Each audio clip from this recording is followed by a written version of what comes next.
To all the non-believers, non-believers, non-believers, non-believers, non-believers, non-believers, non-believers, non-believers. I'm making non-believers say, oh. What's up, y'all? This is Jay Varsity, and welcome back to NBA Talk. And I know the consistency between the videos has been a little bit wacky. I've been getting out of rhythm, but we're on our way we're starting already second round of the NBA playoffs, and we're gonna talk about the 2 Game 7s we're gonna have in the Western Conference. But I just wanted to get this out of the way. The Clippers knocked out the Mavericks in 6. We had some drama in Game 6 with Marcus Morris and Luka Doncic, and quite personally, I'm just gonna get this out the way real quick. To me, I think Marcus Morris really just needs to shut the hell up. I'm just saying it in my opinion. He over here talking about Cry Me a River and all that, and when he knows damn well that he was targeting Luka from the moment the series started. But this is only going to help Luka Doncic in the future. When he gets targeted like that, he's going to be more motivated, and he's probably going to try to get more bulked up. He's probably going to try to gain more muscle after his first playoff run, because he did actually amazing in this playoff run. But Kawhi was just on a whole nother level. And from the Clippers standpoint, if Kawhi was not playing as good as he did, I think this series would have been a whole lot scarier for the Clippers. This series would have been a whole lot scarier for the Clippers. I am not gonna lie, because Kawhi was just getting buckets he was just constantly getting buckets. But I'm just gonna be honest with you. With Paul George playing the way he was the majority of the series, I don't know. I don't know. I think the Clippers would have been in trouble if this would have gone to 7 if Paul George would have never had one decent game and Kawhi wasn't averaging 33. And the Lakers put away the Blazers. Damian Lillard didn't play in Game 5. Neither did Gabriel. Neither did Zach Collins. Portland was just banged up. It was just about time for them to go. It was just about time for them to go. It was fun watching them make it to the playoffs, get that Game 1 win. But they were too banged up. It was too many meaningful games that they had to play. I'm just being honest with you. They had to play way too many meaningful games, and that's what hurt them. That's what really, really hurt them. We already had a Game 1 between the Celtics and the Raptors, and I'm not surprised at the result from Game 1, because the Raptors really didn't have to play like a tough competitive team when it came to the Brooklyn Nets, but neither did the Boston Celtics. They both had some pretty easy first round matchups. Both teams not having their star players, it's a misleading kind of series, because when you dominate against a team like that, and then you got to play against a team with their actual star players and all that, it feels a whole lot different. The game, you feel more pressure to step up, and to me, the Raptors were just thrown off. They were just really thrown off because they finished their series a while ago, and so were the Celtics. They didn't miss a beat. But I do have to say, though, one thing I gotta say, though, people who are over exaggerating this Game 1, I suggest you keep your mouth shut, because this happened last year against Milwaukee, and then they lost the next 4. And these are the reigning defending NBA champions. So I just got to throw that out there. You're not gonna beat the champs that easily. So I do believe the Toronto Raptors will have a bounce back game. But the Boston Celtics, can they stay hot from the perimeter as they did in Game 1? They have the capability to. They have plenty of wing players to actually do it, but will I think they'll hit at a high clip again like they did? I have no idea. Because I think Toronto is going to make some serious adjustments when it comes to defending the perimeter, slowing down Kemba Walker, because that's who really set the tone in Game 1. The two people, I think, as much as people try to say that the Boston Celtics are unguardable, I think the main game plan has to start with slowing down these two people, and it's easier said than done. You got to try to contain Kemba Walker and Jason Tatum, because to me, those two set the tone for the Boston Celtics. If you slow them down, it kind of it's almost like a wave when it comes to the Boston Celtics.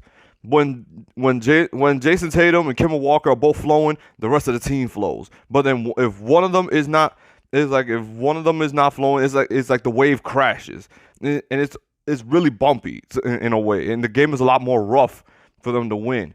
So, and also another key is when I know it's gonna I I know it sounds weird. You gotta also try to get Marcus Smart away from your best players, because he makes an impact on the floor in more ways than one. He could either kill you from the perimeter. He'll stop your best. He'll play defense on your best player. He's just gonna be a pest.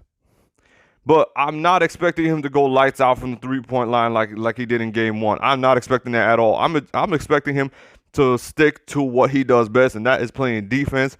And to me, Marcus Smart is one of the best in the game at playing defense. So I think he's going to be doing that. The Toronto Raptors need to work more on their half-court sets. I believe they will. I think I don't know. Pascal Siakam needs to find a way to get some easy shots. So I think the person that needs to set the tone is Fred VanVleet. Fred VanVleet and Norman Powell need to set the tone. They need to set the tone for this team. Marc Gasol also needs to get some more production in aside from defense. He needs to get some buckets in and just make the game easier for Pascal Siakam, because obviously he's not that kind of guy that he's just going to take over a game. Even though he's shown it in the regular season, but this is now the playoffs, and this is where the pressure is starting to come in. The pressure is starting to come in when it comes to being that guy that could take over a playoff game. And so far, and from game 1, Pascal Siakam is just not that guy. But he could be, but he just needs to get some easy shots. You know, once you see that ball go in, your confidence is it's just a whole nother mindset when you finally see the ball go in the basket. And let's see. We saw that crazy game 6 between Utah and the Denver Nuggets. Man, I gotta say, I can't wait for game 7 tonight. I can't wait for game 7 tonight. I don't know what I'm gonna see. We've seen multiple 50-point games from Jamal Murray and Donovan Mitchell. That 50-point game from Jamal Murray in game 6 was nuts. Jamal Murray looking like is becoming a superstar. He's looking like he's gonna instantly become one of the best point guards in the Western Conference, because he is just absolutely lighting it up in the playoffs. He's stepping it up when it matters. He's just stepping up when it matters. And Donovan Mitchell, don't count him out either. He might be due for a 50 ball in game 7. I don't know. What if we have a double 50 ball game again in game 7? I just can't wait. This has been one of the best series in the playoffs, and it's been the best series. But then it's not the series that a lot of people talk about. They literally just talk about the individual matchup. But I just love how both of these teams are so evenly matched. It's all about who makes the adjustment. Now, the adjustment for Utah has to be, you can't let Jamal Murray be guarding one-on-one. Obviously, he has shown you time and time again that he's going to cook. He's going to cook whoever you got in front of him one-on-one. You need to find a way to trap him when he starts going on the drive, and you need to find a way to trap him when he's on the left wing. When he's on the right wing, I'm sorry. Because he will dominate you in that area. He's just knocking down shot after shot from the right wing. So, and then for Denver, you gotta try to weather the Donovan Mitchell storm. You gotta weather the storm, because if Donovan Mitchell starts getting his other teammates involved, that's when the Utah Jazz become a very scary team to play. And if I'm the Los Angeles Clippers, I would not want to play the Denver Nuggets. I'm being dead serious right now. I would not want to play the Denver Nuggets. The Denver Nuggets are looking like a scary team on defense right now. The perimeter shooting is on fire. Jamal Murray is playing like a man possessed. So if anything, if you're a Clippers fan, you would be rooting for Utah. You do not want the Denver Nuggets to win this series. But yeah, I can't wait for that game 7. Oof. We had game 1 of the Miami Heat and the Milwaukee Bucks. So tell me how I'm talking to people the other day, and they're talking about how Miami's gonna get an ass kicking, right? And I said, don't count Miami out because they're a very tough defensive team, and they've given Milwaukee a run for their money. And man, do I love being right. But like I said, like I'm gonna say, it's game 1. I'm not speaking too early. I know Milwaukee is gonna they're gonna start throwing their best punch in game 2, and I'm expecting that. I'm expecting Milwaukee to try to come out guns blazing in game 2 because Miami really shocked the hell out of them in game 1. Milwaukee really struggled in game 1 in the closing minutes. The closing minutes really made them struggle.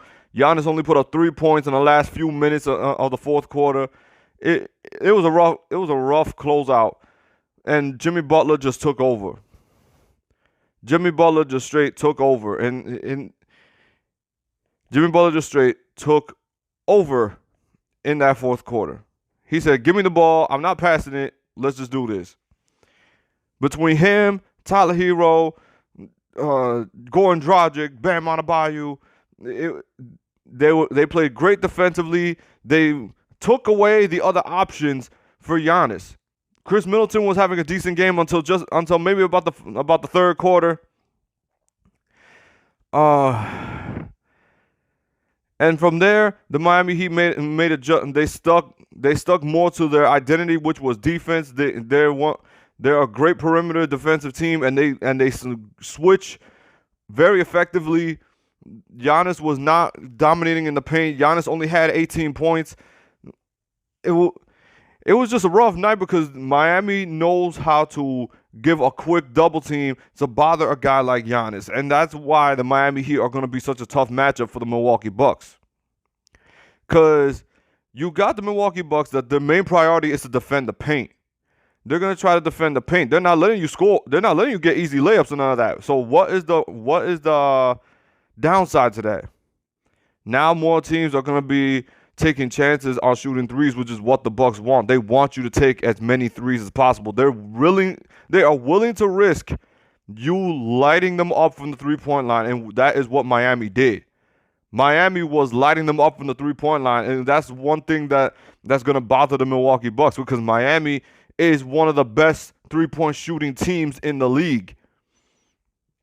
Miami has one of the best perimeter shooting offenses in the league with Duncan Robinson, Tyler Hero, Goran Dragic, Jay Crowder. Hell, you got Andre Iguodala hitting perimeter threes. Jimmy Butler hitting three-point shots in the playoffs. Miami is just a really tough, gritty team, man. And that's why I love this team. I love them. I love this Miami Heat team, man. They are not scared. They don't back down. You got Tyler Hero going attacking with no remorse. It's like, whew. And the Milwaukee Bucks, I understand Bledsoe was hurt, but the other pieces around Milwaukee needs to step up. Because when Giannis is being trapped like that, you can't allow him to get trapped and not do a damn thing about it. Like I understand Chris Middleton put up 28 points, but what about Dante DiVincenzo? What about Pat Connaughton? What about George Hill? Like these guys, they did something, but it wasn't enough because you gave up the lead in the third quarter, and Miami they fought back with you, but then they took the lead again and never looked back. Like I said, Jimmy Butler just took the ball and he just took the ball and just went like a man possessed. He just started making shot after shot after shot, making threes, twos. It was like, damn, he took over. And Miami is going to be a problem for the Milwaukee Bucks. And I told one of my friends this, depending on how Milwaukee responds in game 2 is going to determine whether the series goes 6 or 7.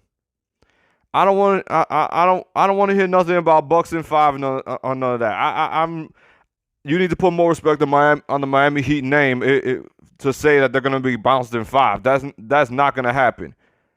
Eric Spoelstra is a very smart defensive-minded coach to make adjustments. But like I said, I need to see the response from the Milwaukee Bucks. If they come out with a strong response in Game 2, my take might be a little bit different. But as a Heat fan, I'm happy we won Game 1, but it's only Game 1. You got to win 3 more. I win 3 more, but I never will say, I will never say that this is going to end in 4.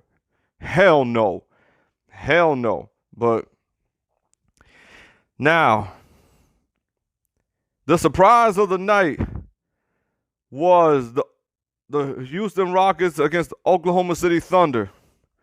Chris Paul is telling you, put some respect on his name. Put some respect on his name, bro. This man went off, bro. He picked the Houston Rockets apart. And the Houston Rockets had this game. I'm going to be honest with you. The Houston Rockets let this game go, man. The Houston Rockets let this game go. What is James Harden doing without the ball in the closing minutes of a Game 6 that could put away this series? What is James Harden doing without the ball? You saw Russell Westbrook was having a tough night, even just passing the ball, and you still gave the ball in Westbrook's hands.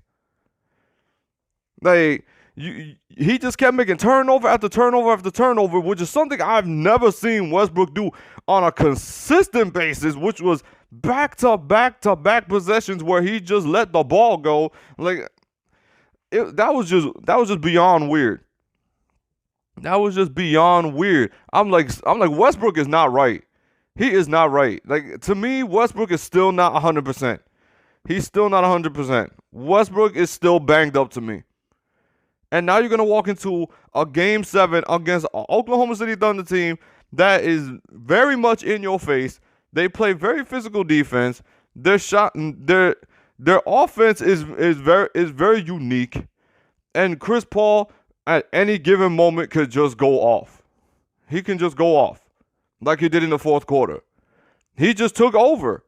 And James Harden didn't even get the ball. So I again, like I'm going to say, why was James Harden not the one with the ball when it was a 2-point game? Last time I checked, isn't James Harden supposed to be the best player on the team and your best player doesn't have the ball in the closing minutes? I don't know. James Harden did get that last shot attempt, but it was just too late after that. They were down by 4. The game was put away, and now we're going to have a Game 7. And I'm telling you right now, Houston, we got a problem. You got a problem because this is by far the last chance you have of competing for a championship. And if you are struggling just in the first round, you're going to go to a Game 7. I knew this was going to be a 7-game series, but I didn't expect it to actually be true. I didn't expect that to come into existence, that it was going to be a 7-game series. Like, I thought once Westbrook came back that this series was done. It was going to be over because I didn't think that anybody on the Oklahoma City Thunder could stop Westbrook. I didn't think so. But Westbrook is clearly not right. He is clearly not right. And I don't know what's going on. Maybe he came back too soon because he's not looking as explosive. He usually has that extra energy in that step of his. When he drives, he's just a lot more explosive when he goes to the rack. He wasn't as explosive. He looked like he was being very cautious. I don't know. And to me, if he is going at that way in a Game 7, oh man, I don't know. But the Houston Rockets, this 3-point philosophy is going to be put to the ultimate test. And that is, if you lose this Game 7 against the Oklahoma City Thunder, you need to blow this team up. Like, this team needs to start all over. Like, I'm not kidding. Like, this is beyond ridiculous. You supposedly made this team. You dominated the Thunder in the first 2 games. And then games 3 and 4, you let the Thunder come back. You win Game 5, And then game 6, you had the game put away. You had the game put away, and all of a sudden you made mistake after mistake after mistake. So I don't understand what the hell happened. But the Oklahoma City Thunder have a chance to make it into the second round if they win this game 7 after NBA, who knows who, decided that the Oklahoma City Thunder only had a 0.2 chance at making the playoffs. 0.2. Not 2%. 0.2% of a chance of making the playoffs. And they're giving the Houston Rockets a run for their money. So like I said, Houston, you got a problem, man. If Oklahoma City comes into this game and they eliminate the Rockets, they need to blow this team up. Like I'm talking, they need to get rid of everybody. Like I think we need to start actually talking about the Houston Rockets trying to move on from this whole 3-point philosophy. You know Mike D'Antoni getting fired if they lose this series. You know he is done. He's gone. He's getting fired instantly if they lose game 7. So that's my opinion with that. What do you guys think? Who's gonna win game 7? But who's gonna win game 7 between Utah and Denver? And who do you think is gonna win in game 7 between the Oklahoma City Thunder and the Houston Rockets? Anyway, that's enough for today's episode. Like, comment, subscribe, and hit the bell if you like basketball content. This is your boy Jay Varsity, and I'm out. Peace. We got some non-believers out there. Make believers out of non-believers. Make believers out the overseers. Make them bow down.